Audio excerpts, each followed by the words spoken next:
care would be sent That today. centre, yeah. Now, Alex, you tell me about your experiences as a learner, both at primary and secondary school first.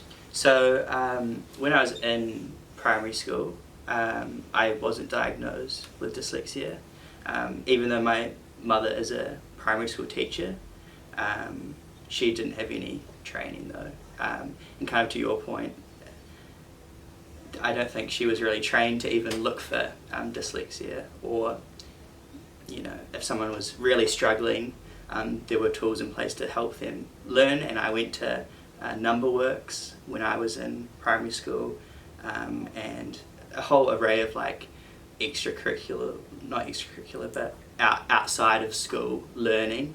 And I was just working on homework and kind of just spending more time on the same topics that we were in primary school, just because I needed to spend more time on things, and I found it easier in those environments to learn because you had someone, you were working in kind of a group of 4 and you had a tutor with you, so it was a lot easier to talk to someone, talk through your ideas and your problems. And the biggest thing really is, as soon as you found an issue, you could address it, fix it, and then move on. And I think that's a big thing which I've found throughout education. It's really helpful to work in that way because you don't have any time to procrastinate or lose your confidence about a topic, because the issue isn't in not understanding it so much, just it's harder to interpret it.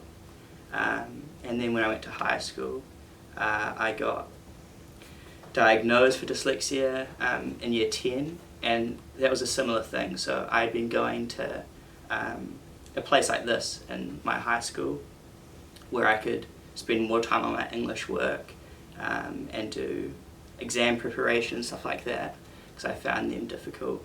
And they said to my mum, I believe, you should send Alex to a Hagley diagnosis, kind of like, I'm not sure even what it's called. I don't know how to, what are we called? Is this at Hagley Park? Yeah. Ooh. Well, Hagley is High. Hagley High, and Yeah. next door they had some Educational centre. Yeah. So I went there, and I did a series of I did a typing versus writing by hand, timed a little bit, and I did they would read me a sentence, and then I'd have to read a different sentence, and they kind of figured out which I could interpret better, a whole series of things. And they then emailed a big list of the issues that I had and things that I struggled with. And Was that free? no.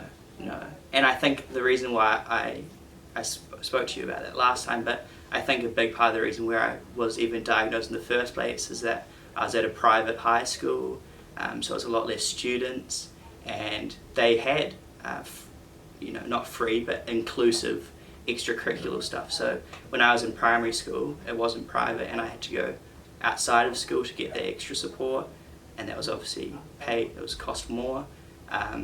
Whereas in high school, that extra support was built into the structure of the school, and as a result they were kind of looking out for those things more and had less students to focus on, I guess. And so it was picked up. normalises it more though, doesn't it? Normalises it rather than you having to go to something separate. Right, and I don't think I would have ever self-diagnosed that.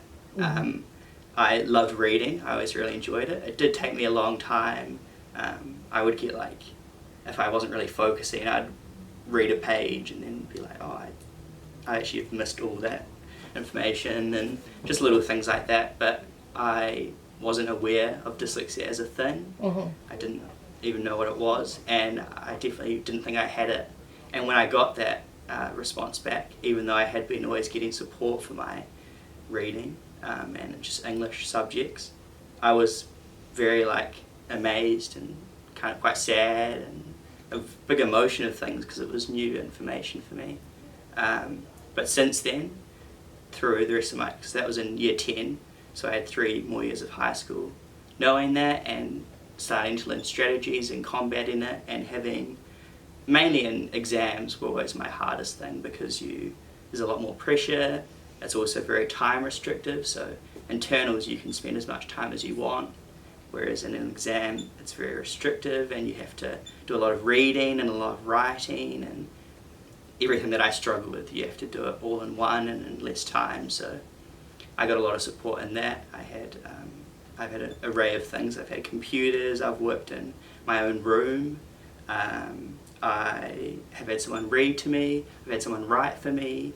Extra time. I've had everything that you can get, and in all different orders. So yeah.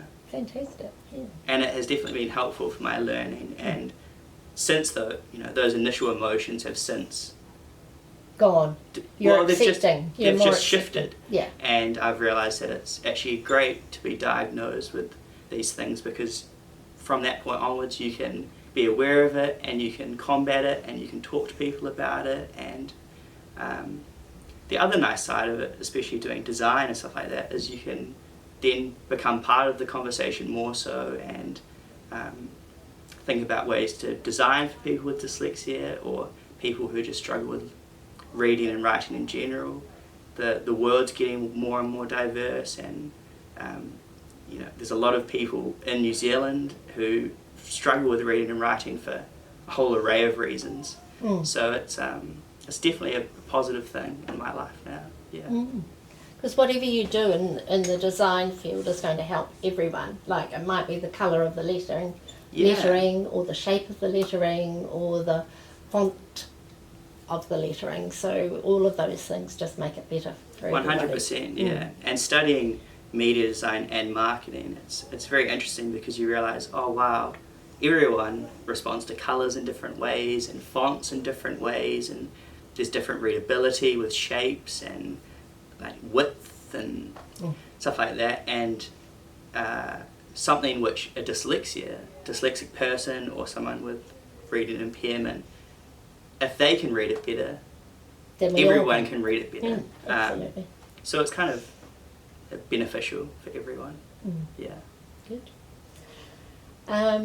So going back then, once you came to university, what did you now let's start again. I think we went through the 1990s really, where labelling people with a condition was almost seen as negative, as like you felt when you got your diagnosis. Oh my God, this is who I am now. Yeah. But now we seem to have got through into the phase now where, and I think it's a much healthier one, well, yes, I have got X, so what can I do to make X work for me? Or what strategies can I use to enhance my learning? Yeah, definitely. I think a lot of my response to it was exactly those things. You were a teenager. I was feared of judgment, of being different, common things which are relevant for everything, the way you dress, your interests. So it was just like a kind of another thing to be afraid of and think, oh, I'm different in this way. As well as it wasn't nice to think, oh, well, I'm struggling because I have this learning difficulty, and it felt like something I was going to be stuck with the rest of my life, which, whether you're diagnosed or not, is the case. So the more you think on it, the more you realise it's always going to be a positive thing.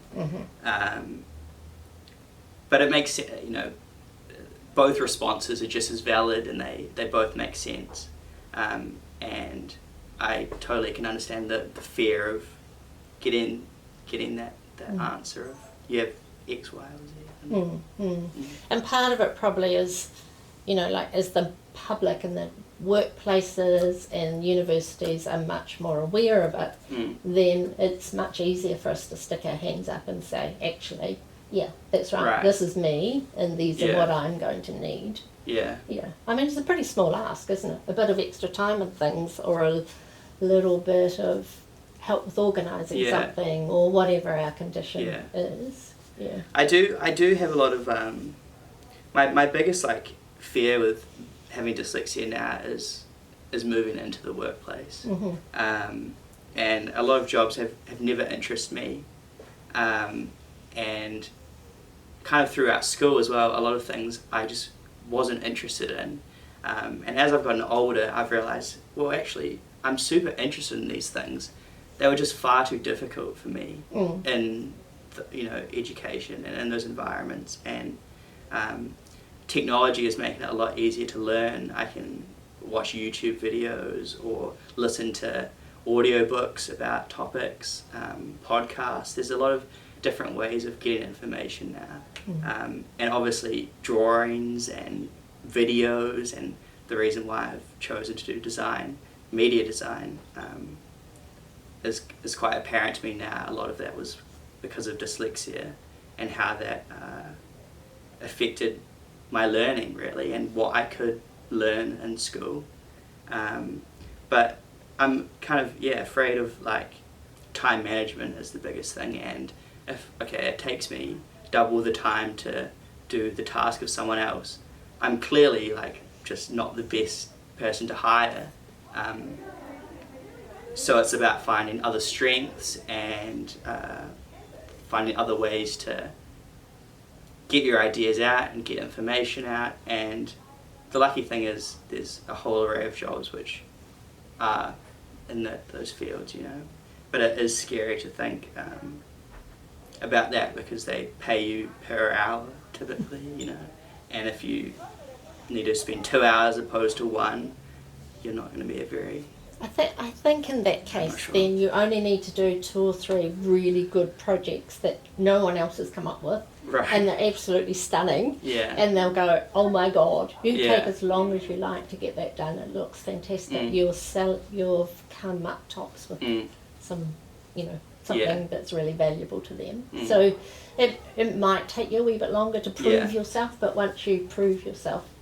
Well, the other good thing is that in saying that, I do feel very confident with the strengths that I have in my life. So I've always been super confident with my drawing ability, and it's something which I've developed and consciously fostered for years and years at this point, far more than my peers. I've always taken a lot of art subjects, and it's put me in a really awesome position, which I feel privileged to be in, and it's unique, and it makes those fears of the unknown and what people want out from me lessen, because I know I have other talents and other skills which I can offer, and opposed to just drawing, communication and verbal talking and presentations and stuff like that, I feel more comfortable in than what a lot of people are.